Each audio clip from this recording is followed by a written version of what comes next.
Hey, good morning, and welcome to the Comic Experience Graphic Novel of the Month Club, the Kids Edition for the month of, we're in April. It's April. That's what it is. That's the month. It is still April. I get confused. There's so many shows going on. Anyway, we've got a fantastic book this month. All the kids at home have already read it, and they know that it's really good. The book is SQUIRE, and it is by Sarah Alfagheeh, and who's right here. And NADIA SHAMMAS, who is there on the camera. Hello. Hi. Yeah, so we got this kind of mixed live remote thing going on. So that's pretty cool. Playing hard mode. Yeah, technology is fun. Technology is fun. So okay, here's the. I always start with the first question with everybody. I love this first question because it kind of gets to things to me. Why comics? Of all the different things you can be doing to express yourself, to put ideas out into the world, what is it about comics that sort of excites you, that lights you on fire? The kind of stories that I've come across comics have just been able to touch my heart and reach me in ways that no other medium has. I love being able to be stopped in time when an artist, has a full page spread. I love being able to comb over through the art bit by bit. I love that I can hear people's voices even though no one's talking to me. I think it's so special what comics can pull off. Yeah. Me as well. Yeah. That's a great question. Very similarly to Sarah, I think that when I think about the stuff that really kind of impacted me, comics just has such a special place in my heart. And I think the process of making comics is so amazing. I don't think I've ever had a single idea that hasn't been made better by working with a collaborator. And I love the challenge, right? You have such limited space, you have limited time, you don't have sound, and you kind of figure out how to tell a story through these specific constraints that comics give you. And then when it works, it's just wow, this is magic, So yeah, that's why comics. I love comics. That's great. Hold on, we're having a minor technical difficulty. We just need to move the camera a little bit because Dad sat down in front of the camera without recognizing. There we go. Perfect. Oh, almost perfect. All right, we're fixing it. There we go. Yeah. All right. Great. Woo! So what's the first comic that you can remember reading that stuck with you? Because I can remember I read some Harvey comic when I was a kid, but that wasn't what stuck with me. What was the first one that stuck with you? That's hard to answer because I think a couple different milestones hit for me where it's I vividly remember my first DC comic, my first superhero comic, right? Mm-hmm. I was reading Batman, way too young to be reading Batman. And then, of course, Calvin and Hobbes was such a pivotal moment for me. This is where I learned, honestly, to this day, it's still where I reference character acting and trying to be expressive in my artwork. And of course, I remember my first ever manga. And so for me, it's hard to say what the first is because those three examples cracked my brain open in a very special way. Yeah, I owe to all those three types of comics. What specifically Batman comic was it? Just because there's bajillions of them. I know. I could not tell you. I so vividly remember in my head what I picked up. But I know it was something with Catwoman, which means nothing. Absolutely nothing. Sure. But I just remember devouring any issue of Batman or Superman that or Justice League that would end up on my brother's shelf, and I would just steal them. So that's why I'm not so aware of the issues because I would just devour anything. Sure. Were they were mostly your brother's comics then? Mostly my brother's. He's the one with expendable income. 6 years old, no one's giving me money to go to the comic shop, unfortunately. Yeah. And you? Yes. Okay. So I do actually remember the first Batman comic I read, though, which was Arkham Asylum with Grant Morrison and Dave McKean. Wow. Yeah. Wow, that was the first Batman comic? That was the first Batman comic I ever read. So basically, my trajectory was that I started with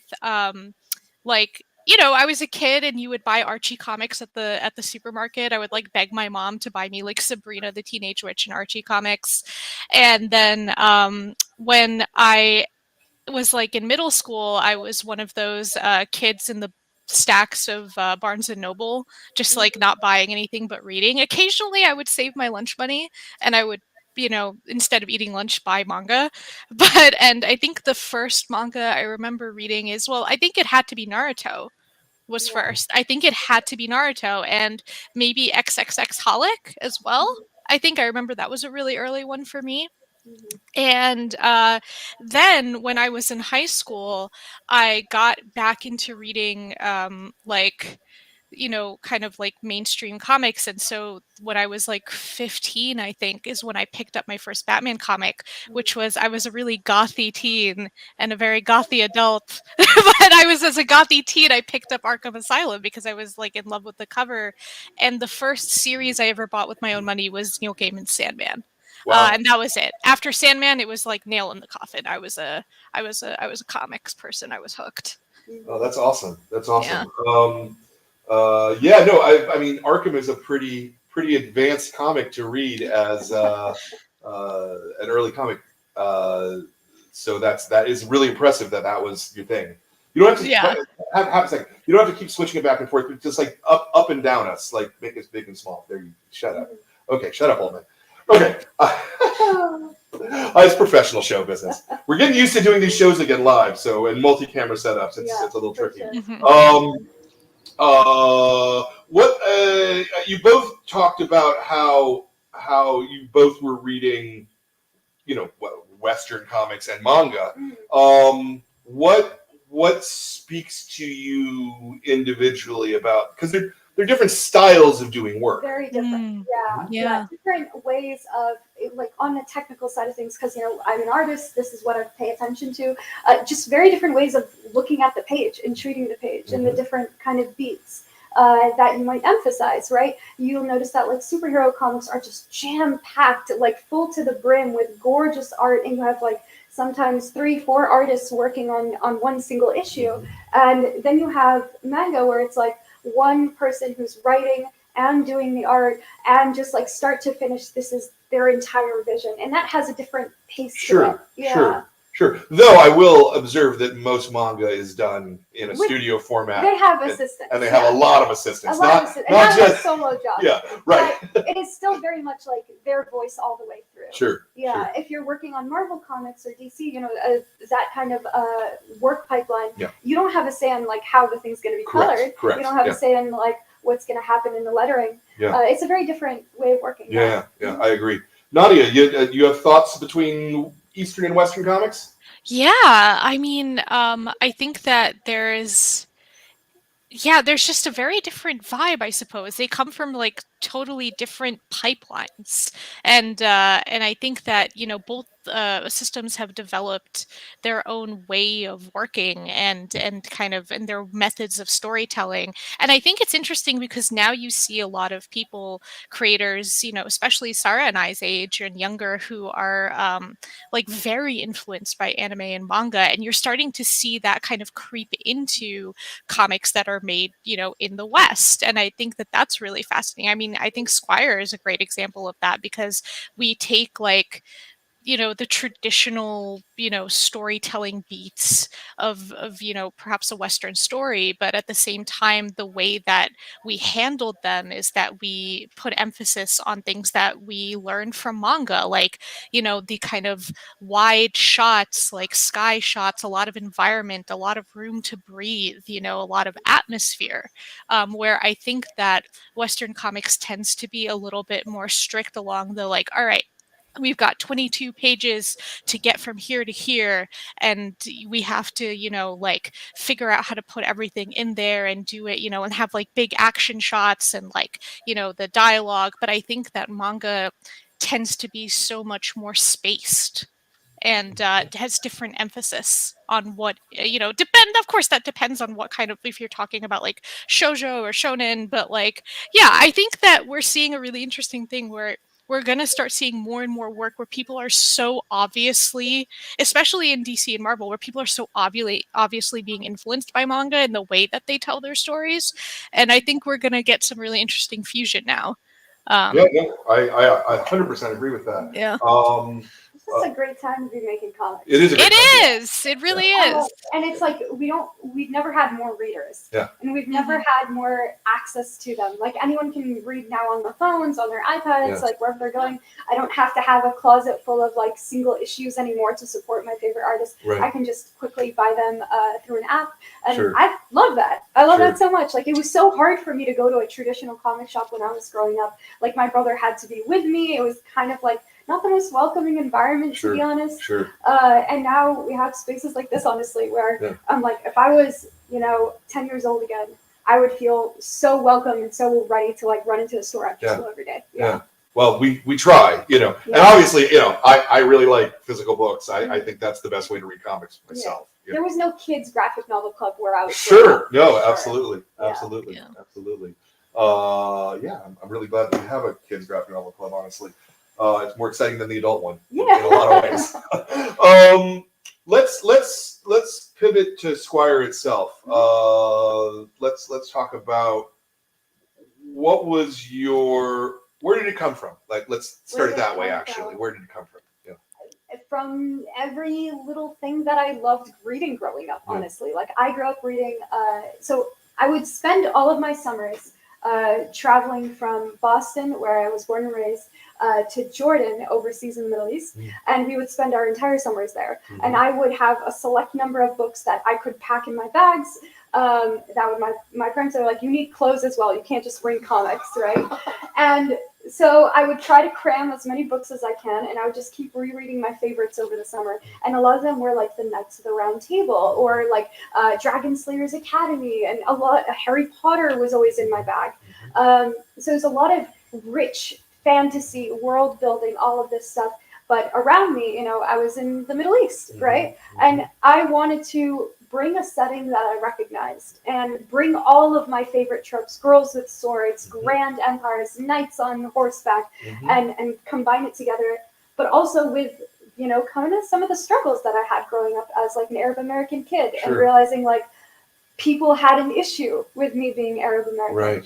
Yeah. And that was something when I reached out to Nadia initially and I was like, hey, do you want to do a book together? You seem like you have some cool ideas. I'm willing to draw. We realized we had a lot of those touch points together. We both loved anime and comics and manga and had these like two languages we would bounce in between. And we realized like Isa's story was very much in both of us, and it took both of us to pull her out. Yeah. How did you guys meet? Originally? Online, okay. As everybody does now. Yeah, we were one of the only couple creators who were around the same age, both young women, both Arab Americans, also like self-published at the time, hadn't done a big project yet, and I slid into those DMs and I said hello, and yeah, it's been 5 years since then. Yeah, 5 whole years. Yeah.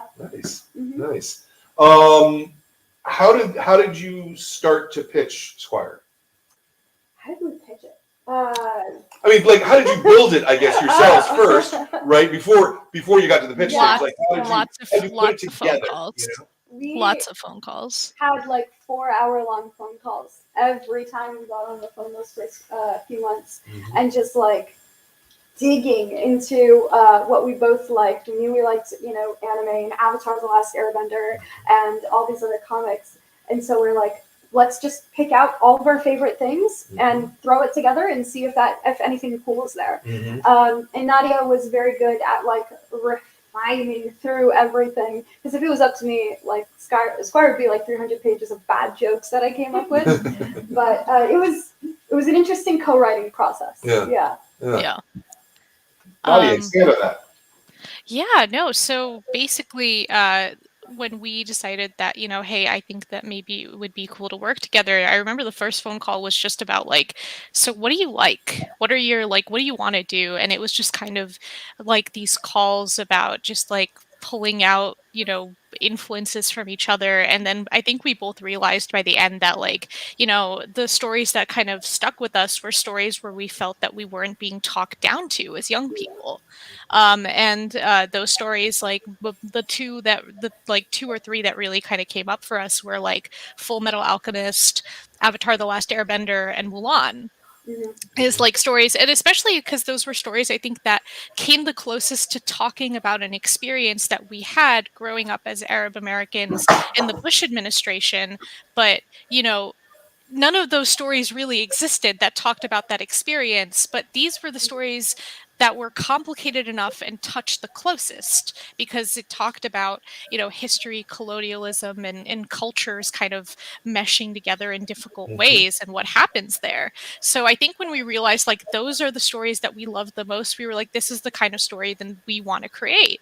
And from there, it just, Sarah had already done a version of Squire that was a homework assignment. So it was like a very different book. It was like a high fantasy story where like Isa was like this tiny, well, Isa, it wasn't even Isa, it was a girl named Flea, and it was like a little orc girl, and Daruk, who was like a big knight, and they were just like, they would go on adventures together. But I looked at that concept art and I was most struck by the environments, which were kind of like a fantasy Middle East. And I was like, we should do that. We should do, because I've loved fantasy my whole life. Sarah's loved fantasy our whole lives, but fantasy is always so European. So we were like, we should do a Middle Eastern fantasy. And then from there, it was just world building. It was just like, okay, what does the world look like? What's the geography? What's the history? What's the political history? And then when it came to characters, it was just, what are our favorite tropes? And it was like, we love like the nerdy little guy. We love the like angry little girl. We love the like buff dude. We love the buff girl. Like, you know what I mean? So it was just kind of, we loved the evil villain. Like the like general was very like Princess Mononoke, you know, inspired. So we were like, so it was just pulling from what we love and also what we wanted to talk about that fantasy often ignored or got completely wrong. Often when we are in fantasy, we are like evil sorcerers, or we're like weird orcs with a made up language who don't really want to do anything but kill, you know? So it was just kind of like, what did we love about fantasy that we wanted to put forward and put a love letter to? And what did we want to see changed in fantasy if it was in our hands? And I think that Squire is that. It's like a work of love, and it's also a work of catharsis. Yeah. No, and it's one of the things that I really love about the modern comics business now is that we can do work like this. Yeah. And it's treated seriously. It's not, 10 years ago you couldn't have published this book. I don't think. No, I don't think so. Yeah. 5 years ago, was cut off. Yeah. We had some pushback. Some people, they're like, what is this really about? Is this related to this news item? Is this about this political thing? And I'm like, no, we made it up. I'm like, the story was honest. It was about something we grew up feeling, feeling like we were not from one place or from another place. And I feel like a lot of kids resonate with that. At the same time as well, I was a middle school and high school art teacher when I was in my last year of art school. And I was listening to the conversations my 6th graders, my 7th graders, my 9th graders were having. And they were paying attention to climate change, to gun control. And they understood, like, maybe sometimes the adults around them don't have the best intentions. And that's not an easy conversation to have. Sure. But they don't have a choice in the matter. It's happening to them. And the reasons we love Avatar and Mulan and all these other, other shows is like they were having these hard conversations with kids. They were contributing to it, and they also were the only groups that were most excited and active for change. It was 17-year-olds stepping out and walking out of their schools. It's 13-year-olds, 15-year-olds at the climate change talks. These big problems were solved by our youngest people. Yeah. No, I completely agree with that. So you said you did a version of this. Yes. In art school. How long was it? How big was it? So it was a project that I had done for a few months. You can see snippets of it in the back of the book of like what those first sketches were when I was coming up with these characters who I thought were cool. It was something that I really just I knew I had this big project to do, and you know what? You are responsible for your own boredom when it comes to homework. So if you can make it fun for yourself, make it fun. And that's exactly what I did. Is I got to do research and do history and draw these cool designs and start thinking of ideas of oh, that would be fun or that would be interesting. and it just ended up sitting on the shelf for a bit. I didn't think much of it until an editor called me up one day and said, "Hey, I saw your work online. Do you want to do a book?" And I said, "No, actually, that sounds like a lot of work. I don't want to do that." And then the following week, I had an agent knock on my door and said, "Hello, do you want to do a book?" And I said, "Okay, 2 people are saying this now. Maybe I should pay attention. Maybe I should listen." And that's when I started reaching out to Nadia and be like, "I don't want to do this by myself. I'm too intimidated by the process. Do you want to join me?" Where were you online that both a publisher and an editor were seeing your work? Twitter.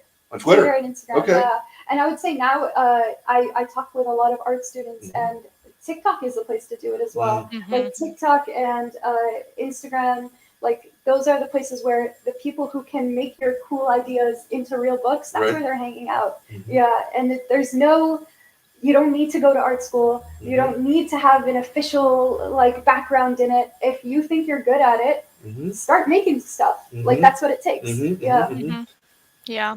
I always advise people that, you know, I think that the most important thing is to, if you want to do this, it's not about having the best supplies. It's not about like taking courses or anything. It's about finding people who are like-minded in terms of what you want to make and, you know, building a little community and just making stuff together and just kind of like having fun, finding your voice. You're never too young or too old. It's just about, and it's not about trying to like aim for like, okay, I want to do DC Comics. Well, then I've got to like just keep figuring out how to get in there. It's like, no.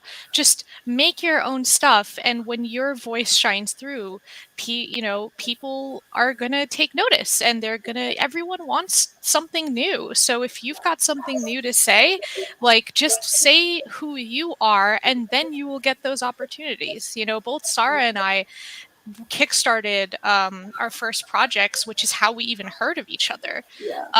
You know, I put together an anthology called Corpus because I'm type 1 diabetic, and I put together an anthology that was basically just 300 pages of stories from other creators about healthcare experiences and disability, both mental and physical. And how did I do that is I literally printed out flyers, like, and I went to New York Comic Con and I just went to Artist Alley and I literally talked to anyone who would look at me. I would hand them a flyer and I'd be like, please, you know, consider this, no matter big or small, it didn't matter. I was like, I'm gonna get this out as far as it'll go. And I honestly still have friendships and co-creator relationships that I made just from doing that. You know, you don't need a lot. I just had a printer. You know what I mean? Yeah. And I noticed with Nadia as well is she finished her project. Everybody has cool yes. ideas. But like who actually finishes the work? So it doesn't need to be perfect. It doesn't need to be the most thing you've ever seen. It just needs to be done. And I think a lot of people get stuck on that point where they're like, oh, but I don't like my writing skills. I don't like my drawing skills. Oh, but that person's story's better. Who cares?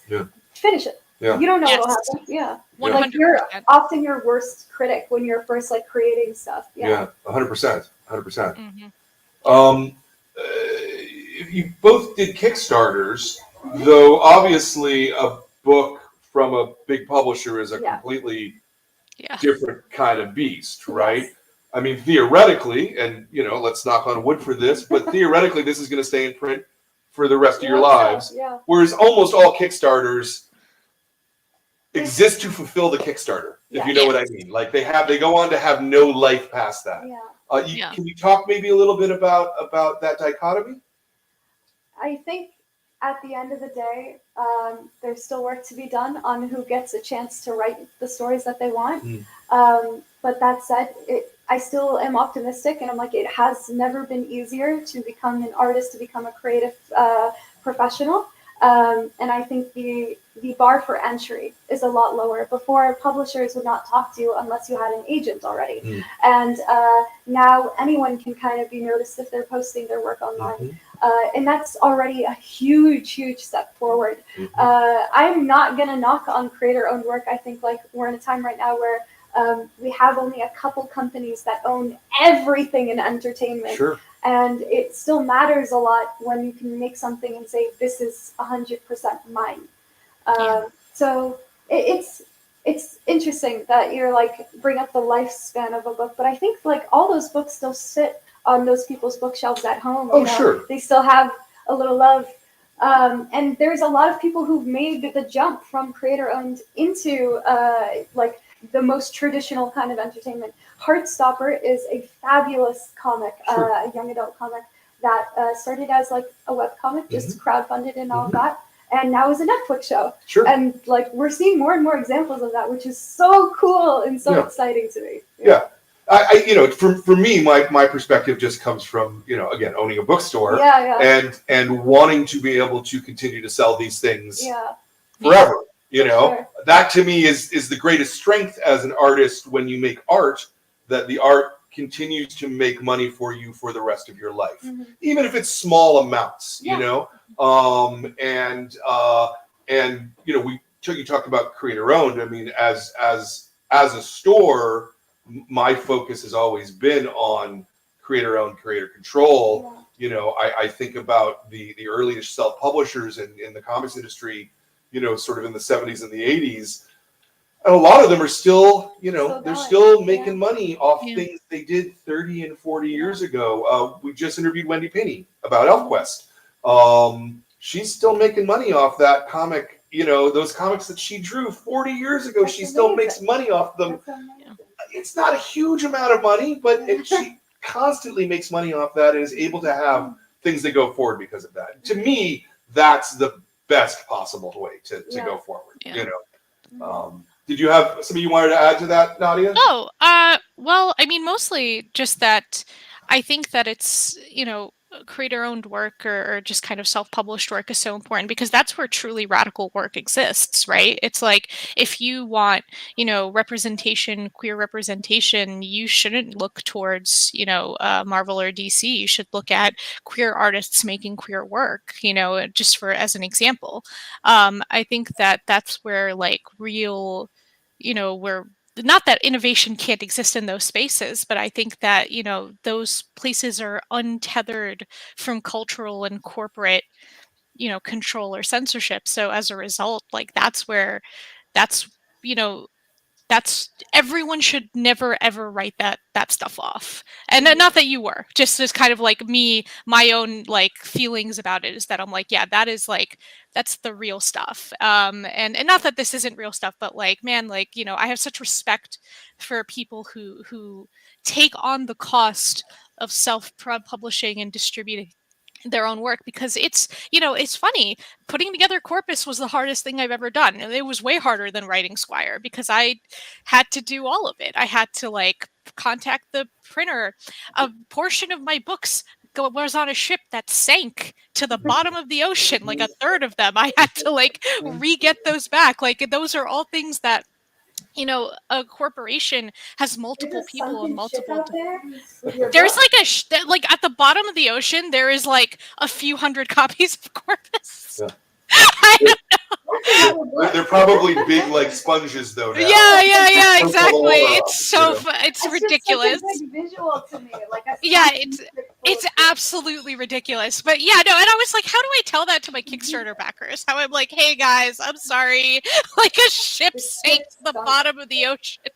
But anyway, so like the Titanic, you know, just like anyway. But yeah, no, I guess what I'm saying is that just like, yeah, I think that there is a huge spectrum of work amongst like comics and what is considered professional comics. And I think that all of that work needs to be supported. And I think that we are seeing a closing range of ways to directly support artists, which is why it's so important to support artists directly now more than ever. You know? Yeah. Okay. All right. It's interesting because I again, and this completely comes from my perspective as a guy who owns a store. I always feel like if you can get your material into stores, which is a big if, like I grant you that it's an enormous if, but if you can, we act like a magnifying glass, right? We take the thing and we can set more people on fire than you'll ever be able to reach on your own, you know, unless you're Rita Telgemeier or something like that. Oh, sure.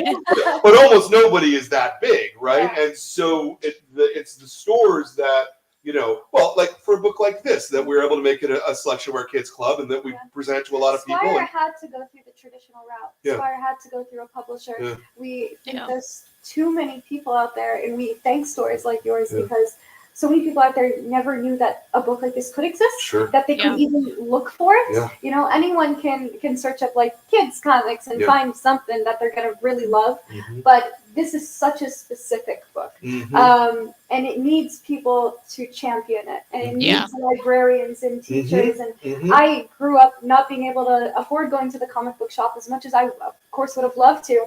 And I got into comics because I had a great librarian who stocked whatever any kid asked for, even if he came out of his own pocket money. And it takes people like that to put it in the classroom, to put it on the bookshelf, and be like, you should read this specifically. No, I'm really glad you brought up librarians and teachers as well, because they're the bigger part of the lever. We're a magnifying glass, but they're a lever, and it's really interesting to me. It's absolutely important. And I think that I lost my thought for a second, but just that the longevity of these books, of any book, of our books, just comes from the support of the people who decide to put their support behind that. So I think that we never take any of that for granted. Whenever I see Squire in a bookshop, it's like, oh my god. And I'm like, do I say something? No, I'm too embarrassed to have to leave. You should always say somebody to the bookstore. They'll tell you, come sign it for us, and then they'll sell more copies as a result. Is what I think, at least. Let me just sort of temporarily pause here for 1 second and just go, if any of you are online, have questions, put them in the chat and we'll get them asked. If you would like to ask any questions, that's all good. But if you want to, if you think of something, just raise your hand and we'll call you out and do it. Same thing with my staff. If you guys have any questions, you can certainly ask your questions. All right, fine. We'll go back to me. So you were reached out to by an agent and by a publisher of, do you want to do something? Did you then come back to those same people with this, or what was the next step in the process? The next step was, who the heck is willing to do this with me? Because I'm not doing it by myself. I absolutely won't. I'm someone who, I really like speaking my ideas out loud and collaborating, and I wanted to team up with somebody who was like a strong writer. I knew I had really good ideas and I knew I could draw, but I didn't know if I could do it 100% by myself. So I was like, I need help. And so I wanted to sit down with this other person who was going to be like my partner in crime. And I'm like, we are going to present something really cool, but it's going to take both of us to figure out what exactly that is. I just had, the body of work that I've done, and neither the agent or the publisher said like, oh, we want this specific thing. They said, door is open. When you're ready, we're happy to hear it. And so that was scary as well, because I'm like, wait, give me direction. As a student at that time, I was like, I'm used to homework assignments. I'm used to not getting to choose everything about my project, but it felt like a golden ticket. I was like, I can't waste this. I have to find someone who is willing to do this crazy thing with me, because it's so much work to do a book. Yes, it is. It's so much work, which is why I emphasized before, like, whatever it is that you do, see if you can finish it. And if you still like it after you finish it, then you're probably doing the thing you're meant to do. It's kind of funny because before Sarah reached out to me, I had given up on writing. Sort of. So basically, when I was doing Corpus, the reason I did Corpus is because at that point I was like, I'm not going to make it as a writer. There's no place for me to, have my voice out. It's just too difficult. I'll try to get in as an editor. I'll try to help other people who have, more of a shot than I do, just because I had felt like I looked at what it was to try to become a professional author, and I was like, I'm too intimidated. I'm too scared. I can't do this. So I did Corpus. And it's funny to kind of prove my chops as an editor and as like a publishing person. And then it's funny because after I did Corpus, people start asking me, well, do you write? And I was like, I don't know if I write. And then Sarah reached out to me, and it was too cool to say no to. I was like, I'm like, "You're writing now?" I was like, I guess I am a writer then. And then and then that was it. I feel in many ways that I found my voice as a human being and as an author through Squire and through my collaboration with Sarah, which is again why I love Sarah so much. I think that we have a very similar working style. I think that Sarah comes at things with this like incredible confidence and poise that I really didn't understand when we first met, but then after I got it, I was like, this person's so goddamn cool.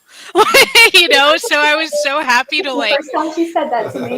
yeah, I was like, oh, this is so cool. So I was like, I have to like, you know, like I really learned a lot from Sarah from our collaboration. And again, to bring it back to the first question, that's why I love comics so much. I really do feel that I learned a lot and am bettered by our collaborators. I guess to add to the story of Squire is that after we spent hours figuring out what Squire was, we put together a formal pitch, and our agent, who was Sarah's agent first and then also signed me, sent it around everywhere. And so we didn't give preferential treatment to the original editor that had reached out to Sarah. We were like, hey, you're one of the people that we'll show this to. And, you know, and then at the end, he did end up getting it because he fought really hard for it and really proved that, you know, he would be a good editor for the story. So we ended up going with that original person who reached out to Sarah. So it kind of it kind of happened. #1 fan. Yeah, it kind of happened where it was like we didn't go out there being like, this is going to be the person, but we did go out there being like, we'll give that person the opportunity to work, to see the pitch and, you know, talk to us and sell themselves to us, and then, you know, we'll choose who we feel most comfortable to go with. And that's how it happened. He made us feel fully heard as creators. Nice. He made us feel like any story we wanted to tell, he would make sure it was like our voices first, and that he just clarified the message. He's like, I'm not here to rewrite your book. I'm going to only stop you if something doesn't make sense. Yeah. And we are going to do this as partners. Mm-hmm. There were moments of like anxiety in the sense of being like, he would very kindly be like, hey, so people might be really politicize this, and, you know, like and like they might, and I'm like, yes, we know. Because like very lovingly, like we are Arabs, and you know, we know that our identities and ourselves and our work is going to be politicized whether we want it to be or not. So as a result, why try to hide anything? Why try to sugarcoat anything? Let's just go, you know, let's just go hard. Yeah, like people are gonna not give us the benefit of the doubt anyway. So we might as well just do what we want, say what we want, and do it as hard as we want. Mm-hmm, mm-hmm. Yeah. And you have been politicized, have you? Because to me, I mean, so yes. the only reason I ask is because this feels the themes of the book feel very universal to me. We think they don't feel specifically. But I think that's part of it, right? It doesn't matter what we feel about the book, and the people who are meant to read this book get it, and the people who are not meant to read this book don't, and that's fine. And that's why it's like you kind of let go of any of those worries because it's out of your control as a creator. I'm someone who, like, I very firmly believe that once your work is out in the world, it belongs to the readers. Whatever they want to say about it, whatever they feel about it. Like, I've had readers come up to me and be like, oh, did you mean this and this when you had this scene? Oh, did you want this to be an Easter egg? And I was like, if you thought that it was, then it is. Like, I don't care. I don't often get to talk face to face with readers like ever. I'm in my room and in my office, like, working on stuff. And then when it goes out, that's it. I let go, you know? And it's been really, honestly, great to talk to readers. Because I feel like the only people who cared about Squire, like, I can count them on one hand. It's me and Nadia and our editor and our agent and my cat.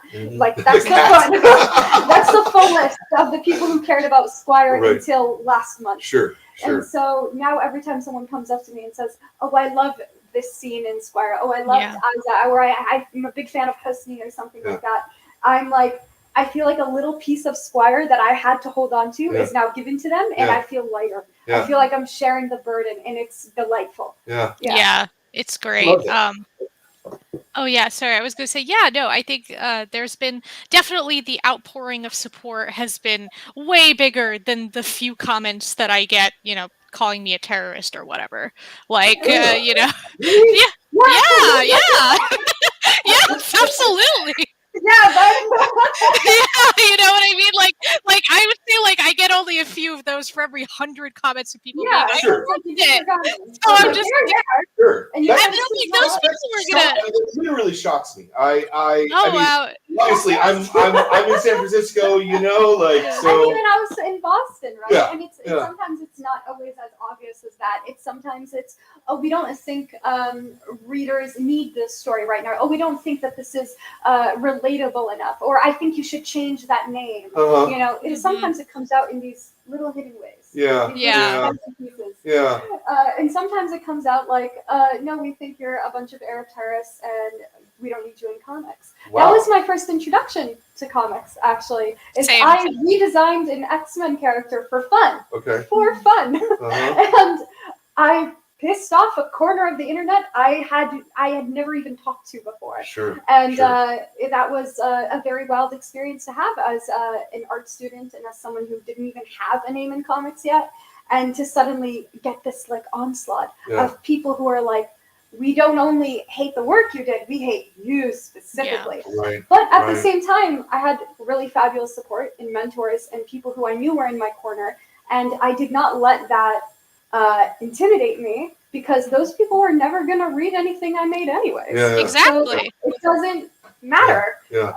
And I know the people who do want my book to exist, and they have the ability to actually make my book exist. They're my agent, they're my editor, they're the people literally printing it. So what do I care about these other folks if the people in power are on my side? Sure. And they're already, they're going to be there whether you make something or whether you make nothing ever again. Like they're always going to be there. They're always going to try to, get you down. They're always going to say some horrible stuff to you to just brush them off, whatever, because the it's not for them. Squire is not for them. So, it's the world gets smaller and smaller, and we're able to see different corners of the internet and corners of what people are saying.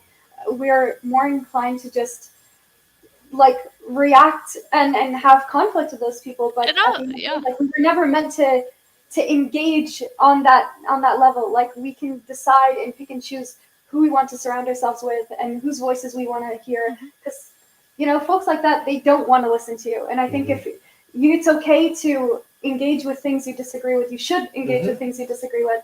And then at the end of the day, realize what you want to keep and what you want to, leave in its place. And it's fine. No, I mean, that's a wonderful, positive thing. I'm really kind of shocked that, I mean, I guess I'm not, because there's always anonymous cowards in the world, especially on the internet. It's in the book. I know. But I mean, when I read this, I didn't read it as a reader going, well, it's Arabic themes, right? These. No, and that's because you're a good reader. But some people, they can't see past Nadia's name. They can't see past my head scarf, and that's all they need. And it's the same thing in Squire. They can't see past her tattoo, and so the first conversation she has is with people picking on her in the market, and then again, she has her parents being like, have an easier time, cover it up. Some people won't understand you. They won't see past this. Right. And then it's her own friends hearing what's around them and absorbing some of that hate as well. Yeah. And it's realizing, like, the stories people tell about her are part of this bigger problem in this bigger tale. Yeah. And then at the end of the day, she has to decide what she keeps and what she loses as a result. Absolutely. I mean, the themes of, history and nationalism being taught to kids at a young age, comes directly from our experience as Arab Americans in, again, the Bush era America. I mean, we came to age at a time where propaganda and nationalism against Middle Eastern people was everywhere. I mean, it was on Disney Channel, and it was like, everywhere we turned. And I grew up in New York. I was born and raised in New York. And I was in New York when 9/11 happened, and I remember the day that I go back into my classroom the day after and looking at my classmates looking back at me, and me realizing that nothing was ever going to be the same again at that very moment, just from the look in their eyes, you know. And I think that, you know, that moment is what I wanted to, you know, capture so much in Isa's story. It's just kind of that moment when you realize that it's not about you really anymore. It's about what people have been told about you at a young age and what they choose to believe about you. The reason that people come at us with that baggage is not because of anything we did. It's because of what they've been taught about us, you know, and that, you know, that system is so much larger than us, and it creates an environment where kids have to navigate that at a really young age. And that's a story that we did not get to see when we were kids, but hopefully, you know, there are other kids of marginalized identities who can pick up Squire and understand that, hey, it's not you. You don't have to internalize this. You don't have to struggle and hate yourself and wish you were something else, because it's not you. You are fine the way you are. You're beautiful. You deserve to have friends and family who love you, you know, and you deserve to be seen in a story as the person, the brave, heroic, good-hearted person that you are. Despite everybody in Squire thinks that they're the main character. It's how we kind of wrote things, where it's like, it's Isa, it's Husni, it's Basim, all these people, they all think that they are the center of their story, and everybody around you also thinks that. And I think it was important for us to make it clear, like, yes, we have antagonists, we have people who are against Isa, but they are not necessarily, they're not inherently bad. They have their reasons for why they're saying these things. And everyone you encounter is also coming to similar conclusions. They think they're right, or else no one walks around being like, I'm wrong. No. Which is why it's easy to hear those hateful comments, understand where they're coming from, and then be like, I'm going to continue to talk to the people I'm meant to talk to. And I'm going to talk to my readers, and they will click. And if we click, that's great. My community's expanded. And if we don't, another day. No, I mean, for Basim and General Hind, you know, I think Basim is a character who is born in a family that holds immense power, and as a result has been taught his whole life that the power of the state that his survival and his family's survival is directly tied to the state maintaining their power, because that's where the family's power and wealth comes from. It comes from the state. You know, so I think that, you know, for him, it makes total sense that he's completely all in, because it's his family, it's his legacy, it's what's, you know, what he's been taught. And what he has to encounter in Squire is the dismantling of his entire worldview. You know, and Hind, there's nothing that General Hind has said in this book that I have not heard directly to my face to justify, you know, the invasion of Iraq, the current apartheid in Palestine. It's not. It was like, I would, you know, sometimes people ask me, like, is it hard to get in the head of your villains? And I'm like, not at all. It's the easiest part, because my villains in Squire represent the greater cultural, you know, conversation that I grew up in. I was more familiar with their arguments than I was familiar with my own. You know, so I think Isa was hard. Yeah, exactly. Figuring out Isa was hard, and you know, so it's like, you know, and Hind has reasons, and she thinks she's totally justified, and she has, you know, histories and viewpoints, and it makes total sense for her to be the way she is. It's not personal for Hind. She doesn't have it out for Isa specifically. She just has this worldview that this is the world is, the way the world is, and this is the way that we have to navigate the world to continue ensuring her survival and the survival of her nation. You know, so everyone has stakes, everyone comes from somewhere, and that's why people act or think the way they do, because they're trying to hold on to something or protect something. What they're trying to protect is themselves. You know, so understood. I'm just sorry. No. It's fine. I'm actually I was really enjoying that. I guess I'm foolish enough to believe that. I guess I'm foolish enough to believe in America, and that America is the melting pot where everything comes together, right? That's the story. It's like, no, That's what I was told.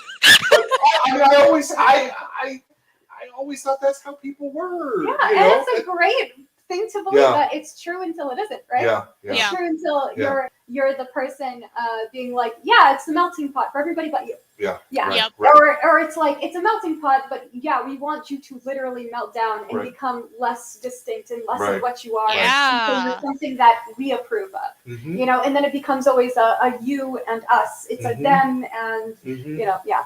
Yeah, no, that's Husney's story, right? I mean, just to keep talking about Squire. Yes, of course. It's like the spectrum of characters were there. Yes, we specifically wanted Husney to be a character who has the wealth to better integrate into that society, and therefore, you know, doesn't have the same like, you know, hang-ups or difficulties that Isa does. And in fact, he finds it easier to slip into the like mainstream mentality of the Ornu is bad because he's from a group of people and he's wealthy enough to be good because they, you know, his group, you know, integrated, you know, but so he's like, why don't the Ornu integrate? If they just stopped tattooing themselves, if they just made it easier, they wouldn't have to, you know, suffer because we didn't do that, you know. So he comes from that perspective because that model minority perspective does exist and is taught to people, you know. So that's why we wanted there to be such a range of characters, because we wanted to express how many ways there are of going about identity, you know, and like figuring out who you are. Now, did you guys figure this out as you were making the book, or before you made the book? If you see what I mean. Bit of both. Mm-hmm. I mean, so comics are not something you wing. You know, No. you have to.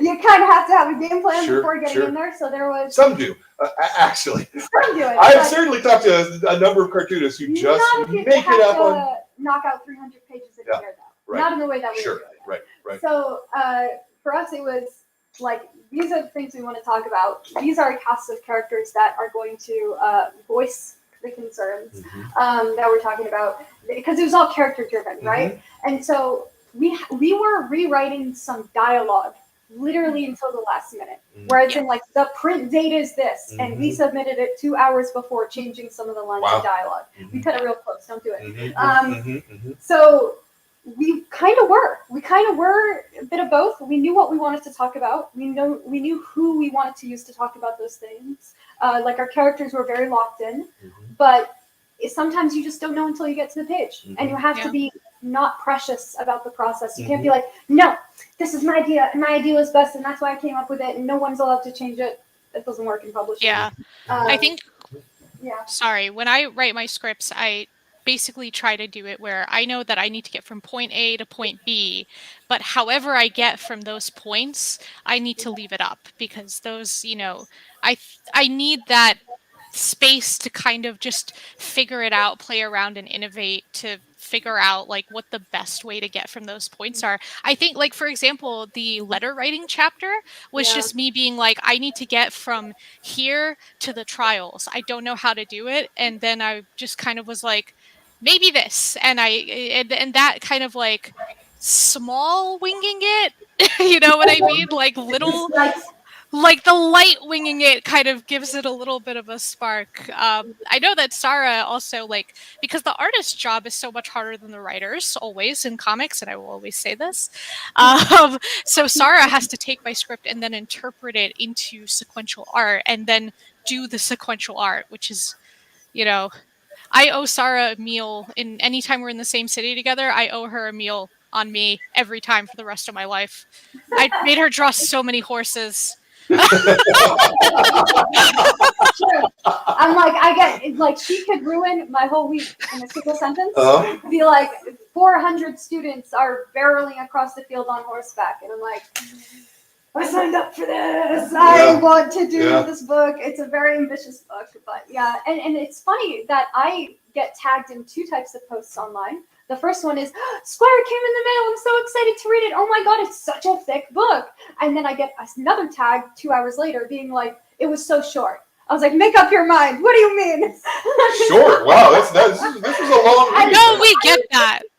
But like, we get that so much of like, what they're really saying is, I won't more story. Sure. But I was just like, hold on a second. We had 300 pages to knock out this story, and yet that still feels like such precious resources. Right. It still doesn't feel like enough space. Yeah. And so when you're writing comics, they are deceivingly simple. And that if you look at our scripts, there's maybe 3 sentences on the page, right? But all of that has to be crammed in, and so every word of dialogue matters.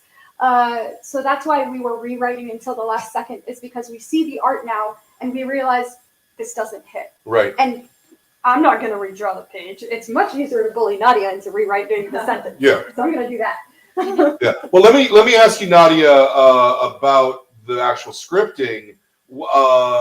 How voluminous are you in your description, in your dialogue?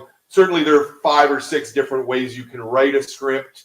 Probably the most common is screenplay. So we have an example of what it looks like to actually. Yeah, in the back of the book, which is like what if send them over to you guys? Yeah, Did we get stuff, or did that go to Jordan?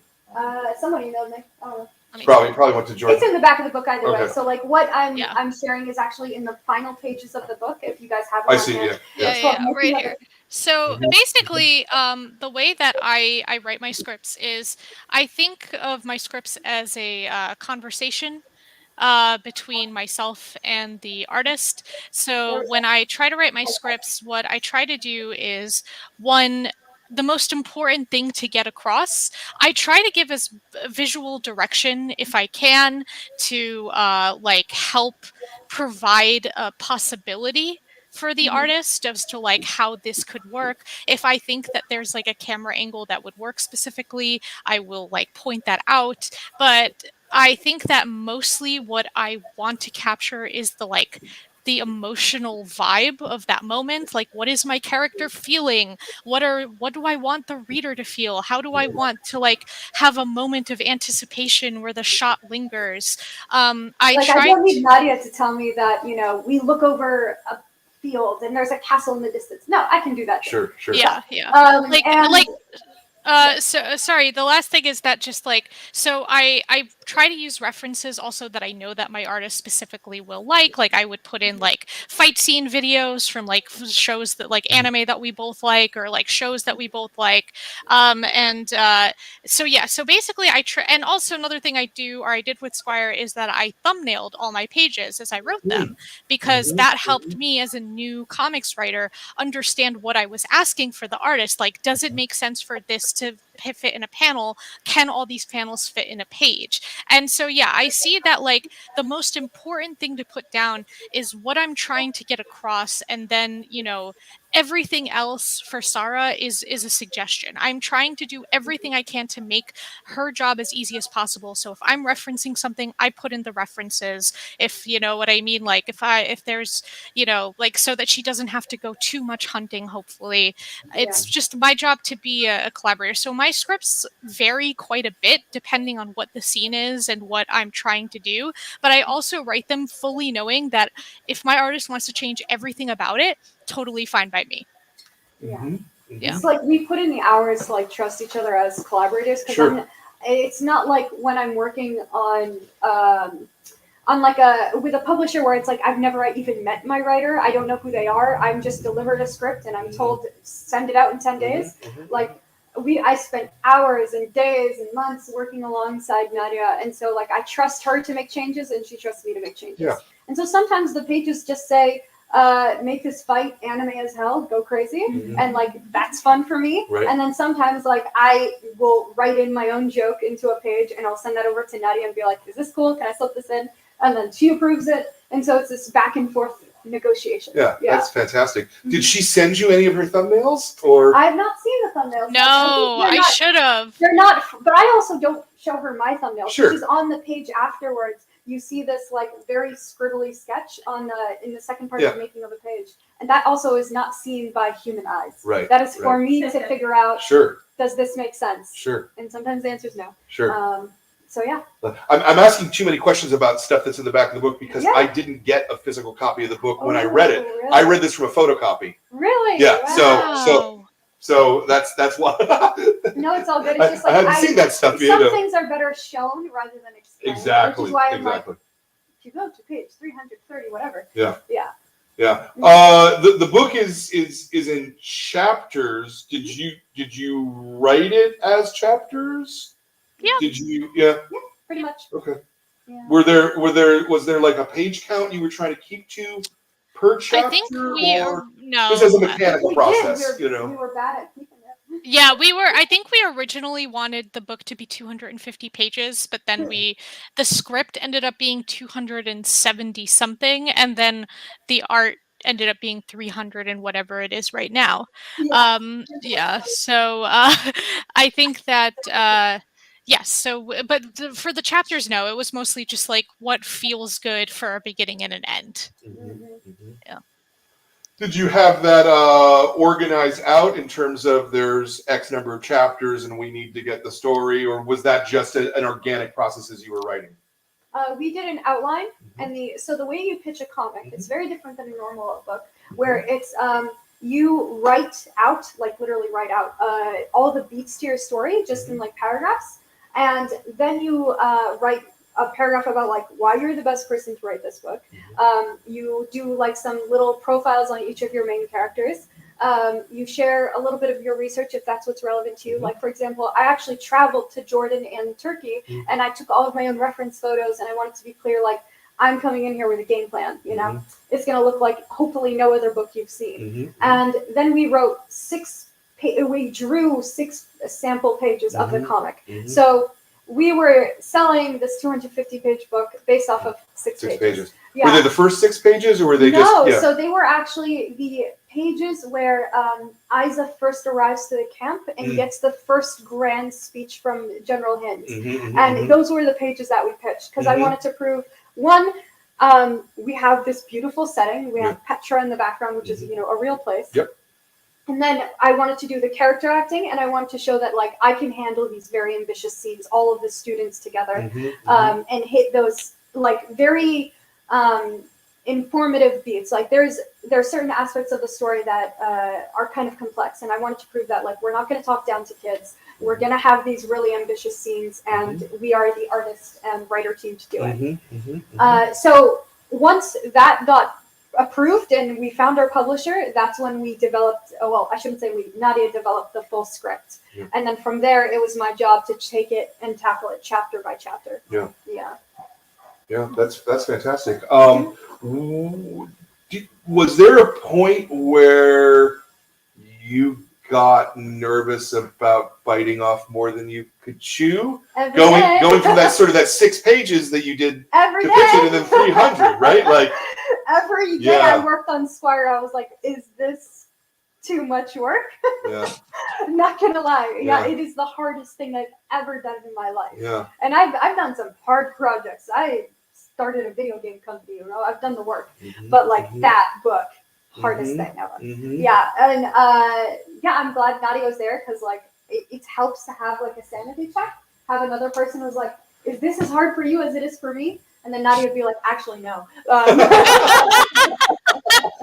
Well, drawing this is much harder than, you know, writing a couple sentences about it. Sometimes, like, you reach the copy editing stage where it's someone's job to go through and tell you all the grammatical errors and all the mistakes in your book. And after we got that, I was like, I've never written a correct sentence in my life. That's how I felt in that moment. I was just like, okay, I guess I'm like, the book's done, but I'm like, I feel so dumb. Yeah. Were there places where they asked you to redraw any of it? So that's where the editing process comes in. Is so again, if like I'm gonna borrow this. Yeah, please. So that's where the pencil stage comes in, which is this right here. So this is the section of the book that I show my editor, so that he can see exactly. I'm going to see if I can hold it up. Yep, at the end of the book. This is the part that my editor sees. So I have to draw just enough so that he understands what's happening, but not enough that I get upset if I have to redraw it. Sure. So this is where like the trust comes in, where it's like they know what the final pages are going to look like, and so they know I can pull it off. And so I can show them just these pages and be like, all right, am I clear? Can I go forward? And then I get the green light to do all the fun stuff, which is inking and coloring for me. Yeah. That's it always strikes me that the hardest part about doing comics is what is it's not a Hitchcock quote, but the thing about how you have to if you're going to have a gun fire in the last scene, you have to have it in the first scene. If a gun gets fired, or if a gun is placed in Act 1, it has to be fired by Act 3. Right. So Something like that. So it seems to me with comics, you can easily run into the problem where you get to the end of the book and you go, "Oh, I didn't put the thing there that I was supposed to." I actually feel like that's less likely to happen because so much forethought and so much work has to go in to get to Act 3.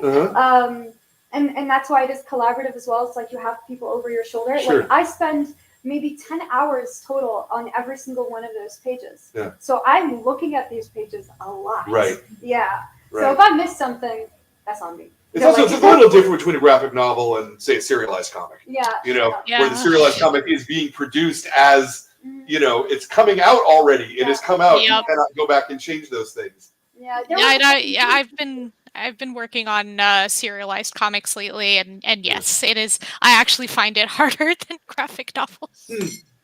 I will say that one of the interesting things is like by the end of the book, I'm a better artist, and so I look back at the first like 40 pages, and all I want to do is redraw them by the end because I'm just a better artist at that point, and that's frustrating to go back and see every little thing that you did wrong. But that's where your brain has to turn off.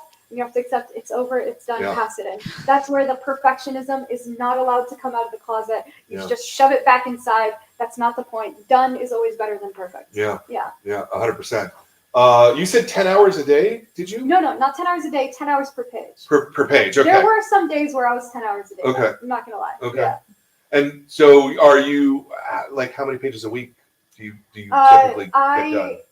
So towards the end, I was knocking out, like, 6 pages inks a day. So I passed in my pencils in one big batch, and then I did the chapters one by one. So to ink and color, I would do about a chapter. I would range about like 6 pages a day. That was at my height. That was not sustainable. That was with color assistance. I had hired some people to help me out. That was towards the end, but I worked kind of in these bursts because at the same time I was working on a video game company, and those are full-time jobs separately. Yeah. So I would do video games for a couple months, and then I would work on comics for a couple months, and then go back to video games, back and forth. Yeah. Wow. Yeah. Wow. There's a lot of work. That sounds like a lot of work. Yeah, so when I was done, I did not actually look at my pages again for several months. I didn't want to look at Squire for a minute. So when people started, posting early reviews and we started getting like mentioned in news and all of that, I was like, oh yeah, that scene did happen. That's true. I was like, forgot about it. Yeah, that's funny. What was I going to say? So when you have a script and you're looking at the way to render it sequentially. So, and by this I mean that the page turn is such a significant part of the language of comics, right? Yes. We plan that very, very quickly. Yeah, that's in the script. That's like page turn reveal stuff is from the script stage. Like that another reason for new writers to thumbnail your comics. It's literally just like do boxes and stick figures if you want, because it does get you to feel how to how to do it. You know what I mean? Yeah. If you have someone raising their hand up with a sword on the right page, I don't want them to strike it until you flip to the left page. Right. So I want that moment of tension of like, oh dang, I need to see what's next. Yeah. And that's kind of a lot of the power of comics, right? Yeah, that's the most exciting part. Yeah. I can stop time for readers. I can't really do that for a movie. I can't really do that in a book. I can't really control how quickly someone's going to read something, but I can make them sit just a little longer on the certain moments. So part of the reason why the book went from being 220 or 225 to 325 is because I would like text Nadia at, you know, in obscene hour, like 1 a.m. and be like, hey, I'm putting a full page spread here. I think we need to sit on this moment for a bit. You know, it's just moving too fast. And that's what I would do. I was just like, I'm hitting the pause button. Let's sit with this feeling. Let's see how, you know, isolated Doric feels at night when Isa goes back to her camp. Let's feel how devastated she is when she realizes she fails as a squire. Like, those are moments that if they don't land for the reader, the book falls apart. So let's sit with it. These uncomfortable feelings. You can do the same emotional beats in other media. Let's maybe talk about the video game comparison there. You can certainly have those same kind of emotional things happen in a video game. But the timing and the way you stretch things is very different. Can you talk about that part of it maybe a little? I learned actually this from you know, this is kind of like an action dramatic book, but I learned this from reading romance comics. Romance manga taught me how to pace a good fight scene, because it's just as important to show the action as it is to show the reaction, because a reader is going to empathize with a character, and if you don't show them how a character feels in that moment, they're going to just like forget about that scene. And so, for example, when Isa's tattoo is unveiled, I wanted to make sure that you could see the faces next to them. Like her hand being revealed is the most dominant part of the screen. Nothing else matters except for that unveiling. So I can kind of turn off reality, because obviously it's not going to look like that if it got unveiled in real life. That moment's going to feel very different. But that's where Comix comes in and lets me be theatrical and lets me show multiple perspectives on the same exact page. I can't do that with movies. I can't do that with video games. But I can do that only in comics. It's a different level of interactivity, right? You know, because like video games are, there's like a very different position, I suppose, that the player takes than the reader, right? Because the player can control the speed of their game. You can speed run it, you could explore, you could, you know, to a certain extent, you know. Yeah, exactly. But, you know, we are the ones who can, and I mean, obviously readers can like speed read through a comic, but, you know, you're, no matter what, the page turn's going to happen.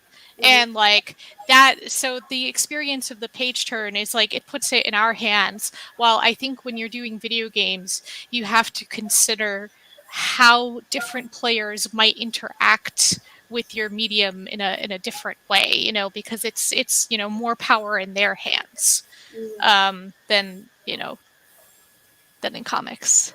It's interesting, because I've always kind of felt the opposite. I think kind of internally, when I read comics, it's really, really common for me to stop, go back 5 pages and go, let me reread that in a way.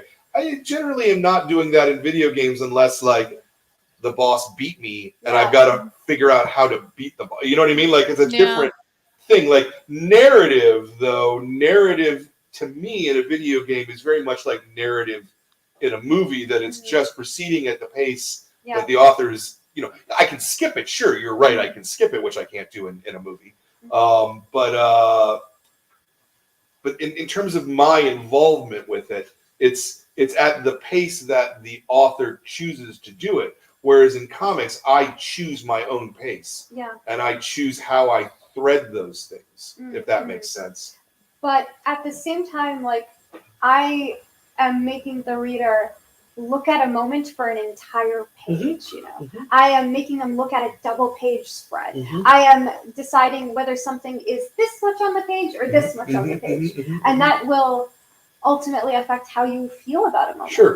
Demanding their attention for this scene. There's no doubt that you could put your thumb on the scale, but I feel like there's more reader involvement somehow. But the thing is like, what you feel about a panel in there, even if you're burning through it super fast, how you feel about a panel that's an inch high versus how you feel about a panel that took over 3 pages is going to hit different regardless. I could probably find counterexamples. But I love that. I love that. No, I think it's, I mean, it's just, that's why we're saying it doesn't matter what we say because at the end of the day, the book belongs to the reader. Absolutely. Yeah, no, Anything it's is correct. Absolutely. there's different kinds of readers and different kinds of players, right? I mean, I think that just speaks to the way that you and I probably play video games different or play different types of video games. Sure, You know what I mean? It's sort of like it's or like what our interests are in the Sure. narrative of a game. You know what I Sure. mean? Like I think that that's just kind of, art's special. Everyone engages with it so personally.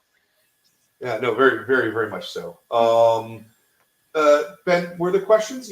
I actually just had a question myself. Yeah, please. So you're talking so much about the pacing here and how much you like to control it as much as you can. Yeah. So would you ever be interested in turning this story, if you had the opportunity, into a film where you have less opportunity to control the pacing outside of the edit, but like, would you be okay with it being constrained in that medium? Yes. Because we're working on that. Nice. Yeah. We're in conversation, but like we can't promise anything. But ideally, if I were to choose, if the Squire story were to continue like where we left it, it would continue in another medium, in my opinion. Interesting. But mainly because I don't want to draw another 300. Yep.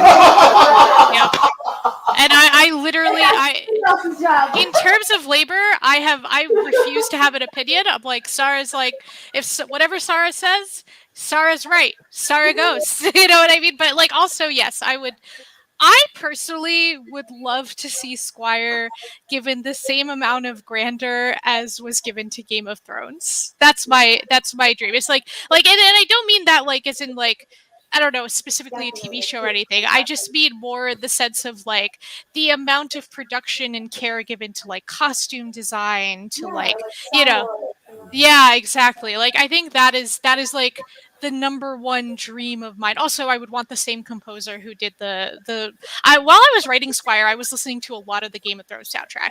I have very complicated feelings about Game of Thrones. I won't talk about them, but I will say that I was listening to a ton of that soundtrack. So like I would love that same composer, if that's the dream. Like would love that guy to Very cinematic feelings as well. Yeah. So it's with it existing in another medium. Sure. So, but you just said you don't want to draw 300 pages. Is Not that anytime soon. okay? Is that specifically 300 pages of Squire where you're drawing horses and swords and things like that, or is it comics more broadly? I'm gonna always be drawing comics in one form or another, even if they're just stuff that are in my own sketchbook. It's honestly how my brain is wired. Like there were points in Squire where I'm like, dang, I hate how much I love this because it's so much work, but I love it. I love it with my whole heart to make comics. And the process of seeing like a finished page and getting to that point is so fulfilling to me, and it scratches like these creative little parts of my brain that no other medium like really does for me. Like I've worked in comics, I've worked in video games, I've done film work, I've kind of touched a lot of different creative professions, but comics, ooh, delicious. But so much work. So much work. Yeah.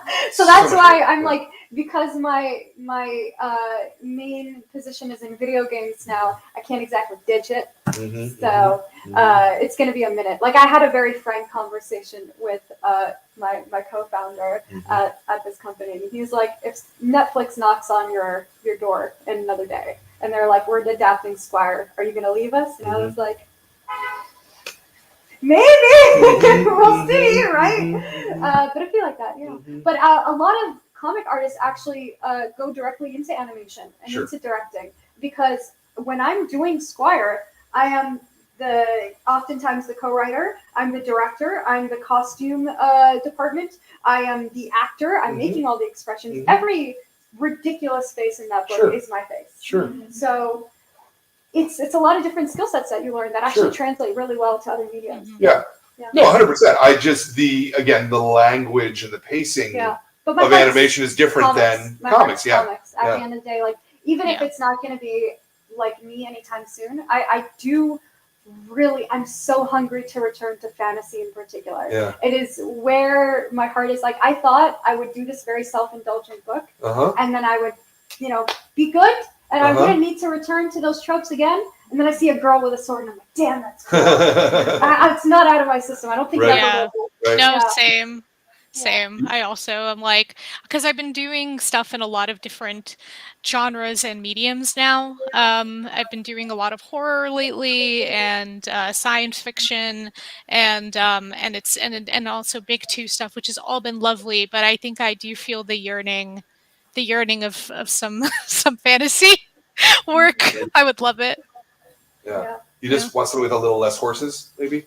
Just a couple. Yeah. Yeah. Just maybe not make your first book have 8 main characters. Don't do that. Why don't you do that? And it's like I understood why all the graphic novels that I loved coming out were like single color or black and white. I was like, it makes sense. I should have learned. I said, but not me. I'm gonna do a full color comics because I'm smarter. But you learn. You learn.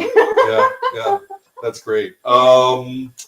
Let's start the wrap up here. There are any other questions? Oh, you got a question, please. Yeah. What do you do after the initial excitement of like any creative work wears off, and then you're just staring at your work and you start to lose confidence? How do you get the confidence to continue? Well, being on a deadline certainly helps. Because I can disappoint myself any day of the week, but I can't disappoint Nadia. And so, like, that's actually part of the reason why I wanted to be a collaborator, is because I'm like, I don't know if I can power through this by myself. I want someone else, like, rooting for me, and also, like, I'm rooting for them, and we kind of hold each other accountable to making sure that we get to the finish line, because the finish line is what matters. No one wants a half-done project. No one wants a half-done story. So doesn't matter what it looks like. Get it over there. And so me, like, being collaborative helps so much. Having peers and friends around who are in a similar boat.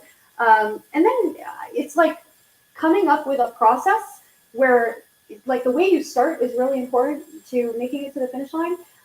You have to give, for comics in particular, your best 60% effort. If you go 100% on every page, you're going to end up with 1, maybe 2 really nice pages, and that's not a book.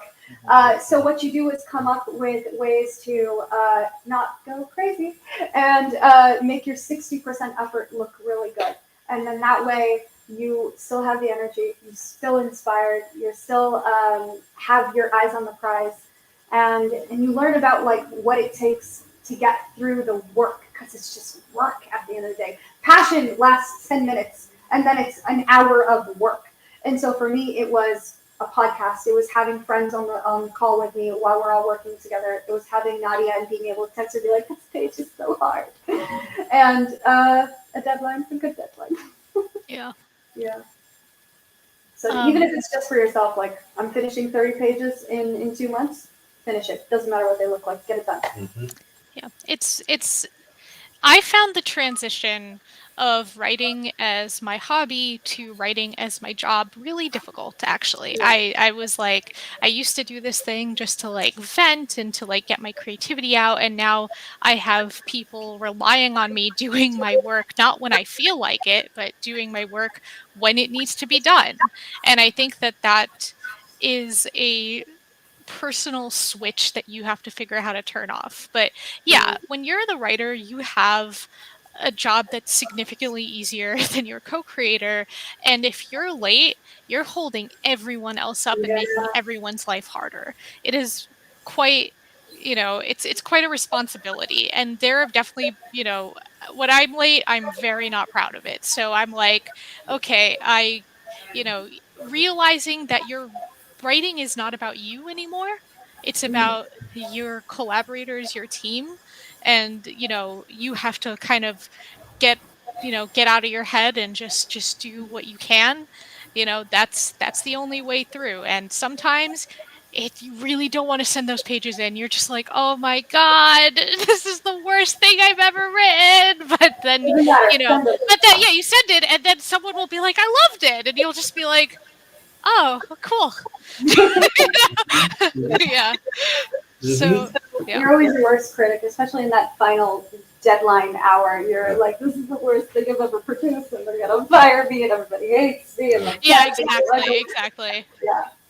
Yeah. I really like that 60% answer, because that's the first time someone's expressed that in that way, and it makes a tremendous amount of sense. Is that as true for you in other media, or is that a comics thing because of the nature of the work of comics?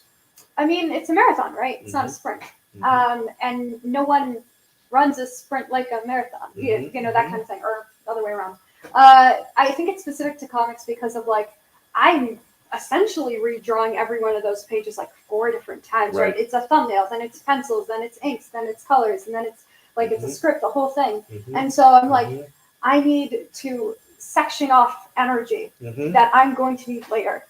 So I came up with 60% effort specifically in comics, but I think it's good in general. If you know you have a long way ahead of you, how do you take care of yourself? Because it's a physical job. I had to go to physical therapy to draw and make sure I was taking care of my health and all of that. I had very, very strict, like I need, even in the worst deadlines, I need a weekend. I don't answer emails. I don't do anything. Take care of yourself.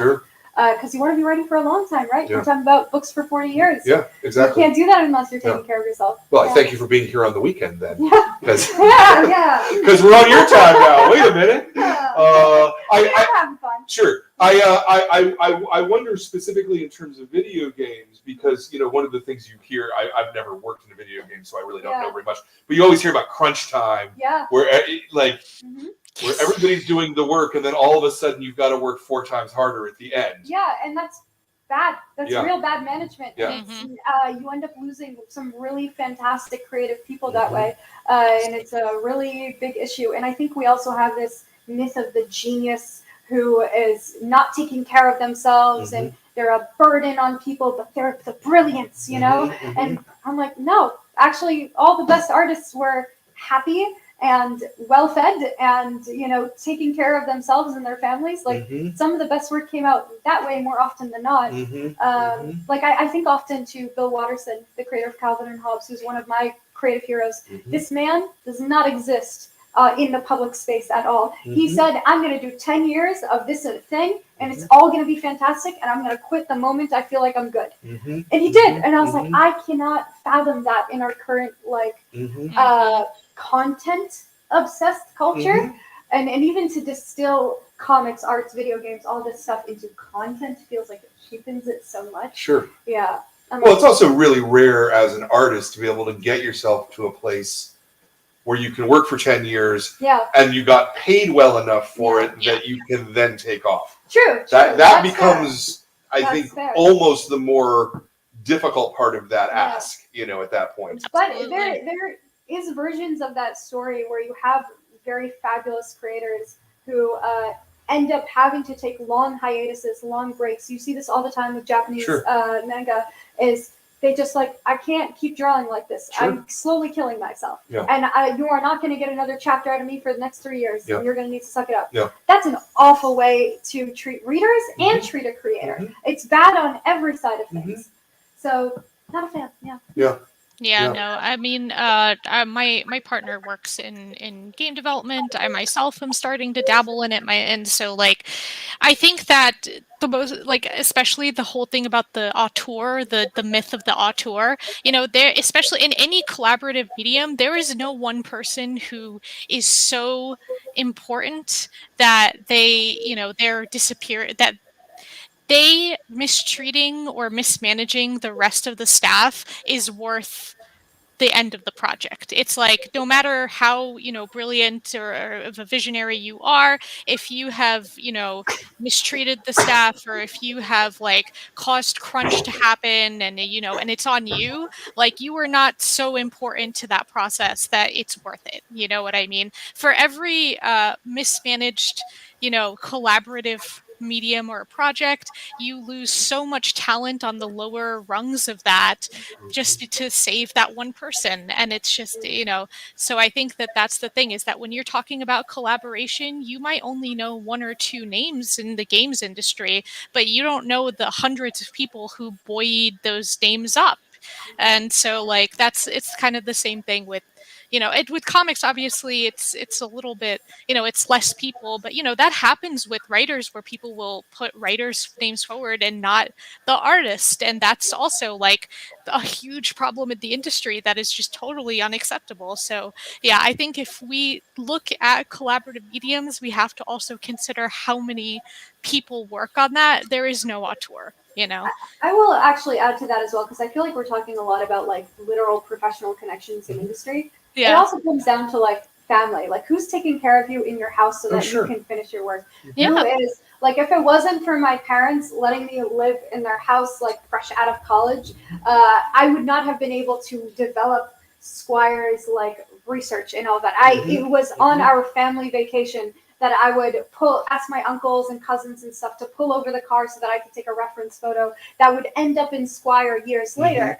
And so it's a lot of people who are in your personal life rooting for you and taking the sacrifices and steps in order to help you get to your goal. Sure. There's a Yeah. lot of unsung women in, I think, literature who were the copy editors, who were the people, Star Wars Episode 1, for example, literally edited by his wife into something comprehensible. Yep. So there's some invisible people throughout. And I Yeah. think that's why it's always fun for me now, as someone who's been on both sides of a reader and a creator, to skip to the acknowledgments and be Yeah. like, who gets real credit here? Right. Yeah. Right. Yeah, I had a full-time job while I was writing Squire. It was it was I would and the commute was an hour and a half each way. So I Ooh. would so I would commute an hour and a half in the morning, do my job, come back, and I would write during my lunch break, and literally any second that I had, I would just be like you know what I mean? But then when I would go home, I lived at home with my parents as well, and I would just, you know, right into the night. It's like that was hard. That was really, really hard. Right now that I am a full-time freelancer, which is very difficult in a completely different way with just the financial instability of being a freelancer. But like, you know, it's always there's what was I saying? Just it's tough. Being a creative is tough. Sure. And there's a Sure. lot of people who you need to give you support, you know, that it takes so many people to make a comic, not just in behind the scenes, but also just in your life. And there's a lot of privilege that comes with that. Yeah. And I think it's harder in comics in some ways because unless you're doing work only for corporations, you're generally not getting paid well enough to do the work, It's you know, from an funny hour that, point of view, you know? The stuff I'm most known for always paid the least. Yeah. And so it was interesting where it's like my best known Marvel work, my best known, you know, IP work. I'm working on Avatar the Last, literally dream gigs, things I thought I'd be looking forward to forever. I get the check and be like, huh, you know, that's it. Okay, noted. You know, and then it would be the stuff that people were very surprised made a ton of money, like creator-owned work, like Kickstarters, like all of that, where that made it sustainable and also grew an audience for me. And so I could kind of like get these big flashy credits, but at the end of the day, like it was the real personal work that ended up paying a lot of my bills. Yeah. I think again though, it's the greatest time to be a creator right now. It's never been easier, and I remember talking with one of my closest mentors and professors who was like, I was an art student 10 years before you, and I couldn't even come close to like the opportunities you've been able to pull from Twitter and Instagram and TikTok and all of that. And now I'm like following up and handing over the baton to the next generation. I do a lot of portfolio reviews for like senior art students and seeing like what they can bring to the table in terms of how they can put themselves out there. And it's just getting like even more and more exciting of like what folks are willing to support now directly, both as readers and as like, you know, the traditional publishers. I love your attitude, I have to say. I really do. It's fantastic. It's hard. It is hard. Yeah, no, I know. I think I know. I love it. So as I said, let's move to the wrap up now. And I just like the first question, the whole rest of this is unscripted. I have a first question and I have a pair of last questions. Cool. So the last question, let's start with the first of the two last questions is there something that you would like to plug that you have coming up, perhaps, is another comic, can be something in the video game world, whatever. Yeah. What would be the thing that somebody who read Squire, like, what would be the next thing from you that they could encounter that they would like? So I'm taking a little bit of a break from comics like this right now, but I work on a D&D, like tabletop role-playing game company called One More Multiverse. It is where you can make your own games, play them, and share them with others.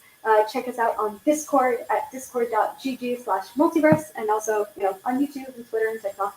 But yeah, that is, if you're interested in making your own stories happen, but don't necessarily know where to start, I definitely recommend like tabletop role-playing games. It's what sparked a lot of my own imagination. Other than that, I'm actually working on picture books right now. Okay. It's not announced right now, but if you want more things around like Arab representation, I am working on a new picture book called Not Yet. So it's for younger readers. We're talking like 3 to 6 years old. And it's about the first figure skater who ever competed in a headscarf. Yeah, and she ended up changing the international rules for competitions. Nice. Yeah, so a little different, a little fantasy, a little representation. Yeah. It's sprinkled about. Love it. Nadia, what do you want to plug? I mean, also, what can you plug, right? Yes, I have a lot of stuff in development right now, but this Tuesday, actually, I had the amazing opportunity to co-write Detective Comics with the fabulous Mariko Tamaki. So that's the 3-issue arc that the first of which comes out. And for the Riddler and Talia al Ghul fans out there, you might want to keep an eye on that arc. But yeah, so Detective Comics. And then also this year in October, I have an adult Eldritch horror graphic novel coming out co-created with Marie Enger, which is called Where Black Stars Rise. And it is in Arab American retelling of The King in Yellow by Robert Chambers. So if you are an Eldritch horror fan, if you are interested at all in Cthulhu mythos or anything like that, you might want to pick this one up. I think it's great. Who's going to be publishing it? Tor Nightfire. Is going to be the publisher. Yeah, no, they've been totally great, and it's been really fun to do something that is, an adult horror thing, just very opposite to Squire, but still dealing with the kind of themes of immigration and identity, and how that all fits in and the messiness of it, but from a horror perspective. Very nice. Yeah. And I'll stick with you, Nadia, for the last question. This is a series of videos. We interview a lot of people. We're at a couple hundred at this point. So there are definitely people who read these who want to become creators themselves.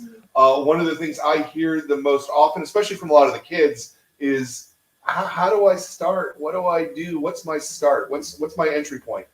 So if you were to give a piece of advice to anyone who wants to be a creator, wants to be a writer, what would you say to them?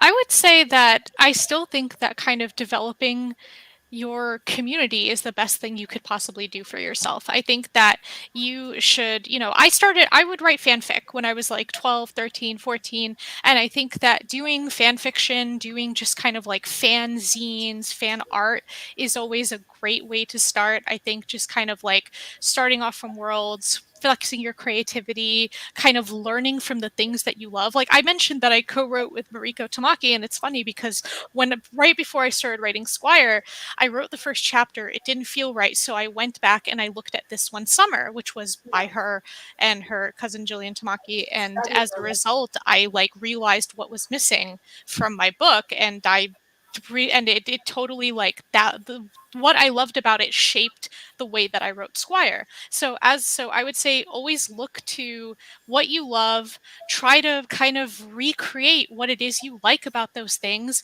put in your own thing, and then find people who are doing it like you, become friends, workshop together, work together. Honestly, I'm a big fan of zines. I used to go to zine fests all the time. Just make your own little stuff, staple them together, sell them for $2. It's just, just make work, figure out who you are, who you want to work with, what you want to do. Just do it. You know what I mean? I think that just put it out there, and if slowly people will become attached to what you're doing. You'll develop people who are interested in supporting you, and they'll help you along.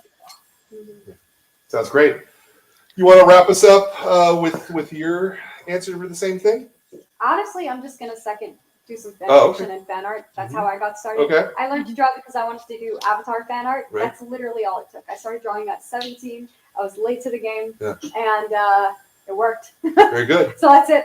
Very good. Yeah. That's great.